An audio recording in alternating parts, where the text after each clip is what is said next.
everyone, and welcome back to my channel. I was running errands today and I thought I'd stop in at Hobby Lobby. I hadn't been there in a while and I wanted to see if they had anything new there. And I happened to go in when they were having their 40% off sales on a lot of things. So I picked up some card making supplies and some other little odds and ends and a fun little organizational thing that I think will be really cute for my junk journal supplies. So I'll go ahead and I'll show you what I picked up. So I work my way around Hobby Lobby. I start with all the springtime stuff and then work my way back towards the card making stuff. So, but I'll show you the thing that I got. I always, I don't know if anybody else does this. I'll look at the springtime stuff and say, okay, do I need anything new? Yes, no. And then I see something I like, I think about it, and then I go back and look at everything else, and then I go back for it. So that's what happened with this thing. So at the end, I'll show you my final little purchase that I found. But I first stopped over at the kind of the Sizzix Spellbinders section, the die cuts and embossing folders. And I found quite a few really cute things. Actually, well, I got more stamps than I actually didn't get any, or no, I did get one die cutting thing. Here, let me show you that first. This is from Momenta. This is kind of a bee themed die cut set. I don't know what it's called. It actually doesn't have a name. No name, but it's really cute. I make a lot of cards that have a bee theme. So I have some stamps and some other kind of dies that have bees and honeycomb themes and that kind of thing. So I thought this would be cute to add to it because they had the cute little flowers on it. And I love this little beehive too. I thought that was really cute. So they're little separate dies that you can cut out. And I think this will be cute for springtime cards. And then I couldn't pass up the embossing folders. They had a bunch of the 3D texture impression ones from Sizzix. And if you've ever seen those, they're extra, they emboss extra deep. So you get almost like a 3D feeling to your cardstock when you dry emboss it. So I got a, this is a honeycomb pattern. This is called, let's see, oh, Honeycomb Frenzy. And let me show you what it looks like. I wanted to kind of see what they looked like.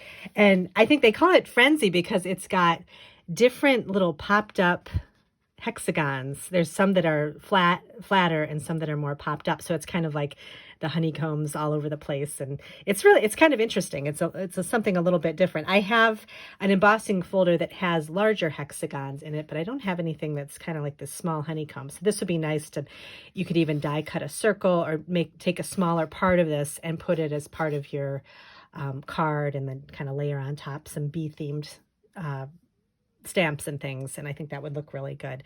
So I got this. I think that'll look really good. And then this one I thought was really interesting.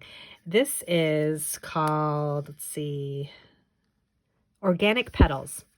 And again, it's a 3D textured impressions one from Sizzix. And I wanted to see what this looked like too. And so I'll show you. This is very interesting. It's got kind of like a just sort of fluid kind of flower petals flowing all around. And it's got a little bit of, I don't know if you can see it in the camera, a little bit of detail in the center of the flower, just kind of like a little ridges in the center there. This is really pretty, and it almost reminds me of like a pillow. It's just very pretty and soft looking. So I think this will be, again, really pretty for spring cards.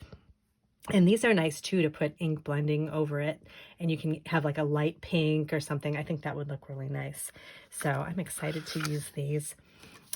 They didn't have any, at least my store, I know they're all different. My store didn't have any of the Glimmer Plates. I like to check out the Spellbinders Glimmer Plates. They sometimes have those on sale too. And so they didn't have any of those. They had one set, but it wasn't anything that I needed. But I did get some of the foil, which I can always use. So this was on sale too.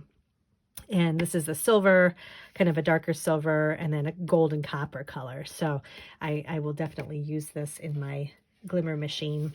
Or I don't have the Glimmer machine. I have the Gemini one. So that'll be good to use. And then I couldn't pass up the wooden stamps. I love wooden stamps. If you've seen my drawer that is full of the stamps, I love wooden stamps. I like the artistic pictures on the front of them, and I actually like using them too. I'll use a Stamp-A-Majig. I don't know if you've ever seen one of these. I think I might have an earlier video on my channel with a Stamp-A-Majig on it. But if not, I can do a quick video that does like a demonstration of how to use this. I think Wendy Vecchi also has a tool that is helpful to use with wooden stamps too. So I picked up these I love foxes, and I thought this was so cute, this little fox. And then this Happy Bee Day I thought would be good to use with the bee things that I got, the bee themed things. And then this flower was really pretty, this kind of a daisy. I thought this would be nice. And then this is a smaller little cluster of flowers. And these are all from Stampabilities, which I think is the Hobby Lobby kind of brand of wooden stamps. So these I thought were really cute. I thought this little one would be cute to put on a tiny note card. You could kind of emboss it or heat emboss it or do something just small in the corner, and it would look really pretty on a note card. So I picked those up. But what I do with the Stamp-A-Majig, you just set it down here, and there's another little plate that you put down, and you stamp it on the plate first, and then you line the plate up, and then you stamp it again, and you can get it right where you want it on your card. It's straight. But if I don't have a video, I'll do one to kind of demonstrate, because this is, I know I had wooden stamps and I was afraid to use them because I didn't know how to put them on a card straight. And this thing is totally helps. So these will be cute to use for more springtime cards. I got a couple other stamp sets. I've been really liking Stampendous. They have the cutest sentiments and really cute. I have a bunch of sets from them. I get them sometimes from Hobby Lobby, but I also get them from scrapbook.com. And this was the only one there. And I thought this was so cute. It's a little quilt, and the sentiments are always really nice. They're very friendship oriented, and just they're perfect for kind of joyful, happy encouragement cards. But this one is kind of about family and friends. Families are like quilts, lives pieced together, stitched with smiles, colored with warm memories, wrapping you in my love. So I just thought this would be nice to Copic color. You could do a lot with this. Ink blend, I mean, just anything, but this is just different. I don't have anything like this. So I thought this would be a fun one to use. Then I saw this one. This is from Momenta. It's a cluster of trees. And I love scenery cards like this. So you could just stamp this right on the front of a card. And for any time of year, you could use it for Christmas time, summertime.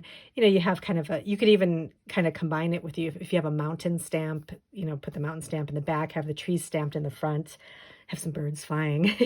But I just thought this was perfect. It just would fit on the front of the card really nicely. And the trees are just really pretty, and you could fit your sentiment right here. And this would make a quick card, a nice masculine card too, maybe for Father's Day or something like that. So I thought this was nice. This one was from Momenta. And then I was looking over at the Tim Holtz section. They had quite a bit of things there, but I didn't really need a ton of stuff from there. But I did find these baseboard frames, and I thought these were pretty. I could use them in my journals, and I haven't opened them yet, so I'll open them so you can see.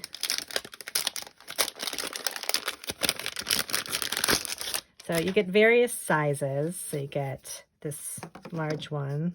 That's really big. You could put that on the front of a journal and have that would be pretty to have just kind of a, title in the front here and have them like that. And then kind of a medium-sized one.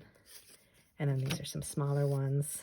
But I like the lace. It has kind of like a lace. It's embossed, and then it's got kind of a printed lace detail on it.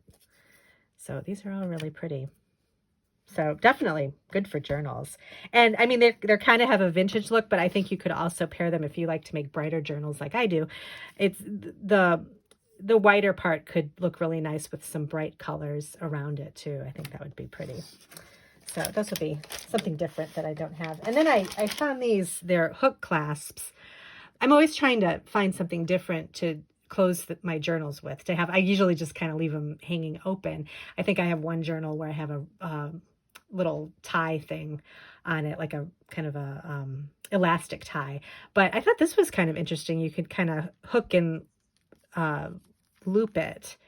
So I think you would attach a jump ring to the side of your journal and then hook this on, and then another jump ring, and this could hook onto the back or something, or I'll just use a grommet or something like that. So I'm gonna have to experiment with this, but I thought these were nice. I kind of wish they had white ones too, because that kind of would go more with my brighter journals, but these would also be fine too. So I thought I'd try these out. Then I wandered over to the fabric section. I always like to look at the fat quarters. They have the just the smaller versions of little squares of fabric, and I forget how big they are. 18 by 21. Each piece is 18 by 21. Let me open this and I can show you what I got. But I love these because they're the perfect size for covering a junk journal. So if you just need a colorful fabric and you don't want to take the time to, pick a big thing of fabric and have it cut for you, you can just pick these up, and there's a nice assortment of colors. I love this. This reminded me of kind of 70s, 60s and 70s, the colors. And then this one is pretty too. I like the teal with the orange. That's really fun. And then this one, I can't figure out what that is. Looks like maybe fruit or something like that. But again, the blue is really pretty. This I love, the mint green flowers. And then this is pretty too. It's kind of a pinky coral color. And then this one I actually have. They must have combined like 2 in 1 or something, because I do have these. But this is really pretty. I like the colors and the butterflies and everything in this one. This is so pretty too. This one I don't have. The pink flowers and the butterflies are really pretty. And this is a pretty purple one. And then this one with the elephants on it. That's cute. And then this is really pretty too. The pink background with the little flowers here. And they're kind of in the shape of a heart too. So this is great. I'm going to add this to my fabric box. And when I'm ready to make some more journals, I'll definitely go into using those. So let me go ahead and show you. I have to show you this kind of in a bigger area. I'll show you the other thing that I picked up. So this I picked up over in it's the springtime section, just past the Easter things. And they call this metal storage, but I think it's like supposed to be like a bread box. And they had a light pink one, but of course I wanted to get the mint green one. But I thought this reminded me of just kind of a retro looking storage container. So I thought I would maybe switch over some of my cooking magazines and put them in here. And it's got a lot of room inside, and it just opens up all the way, and it's metal and just kind of, painted, and it's really cute. So this would fit perfectly on my shelf. I'm going to just kind of figure out what I want to put in there and kind of move some more things around as I like to do. So yeah, so this was on sale too. So they had the pink, and then they had mint. Those are the ones that I saw, but they had quite a few of them. So it's great for storage, but I think you can also use it. It says it's food safe too, so you could use it for like a bread box or something in your kitchen, which would be really cute too. So just something else interesting. So that's pretty much everything I picked up from Hobby Lobby. I'm excited to experiment with some of those stamps. I think those will be fun for spring with the little bees and everything. So thanks so much for joining me today, and I'll see you in my next video.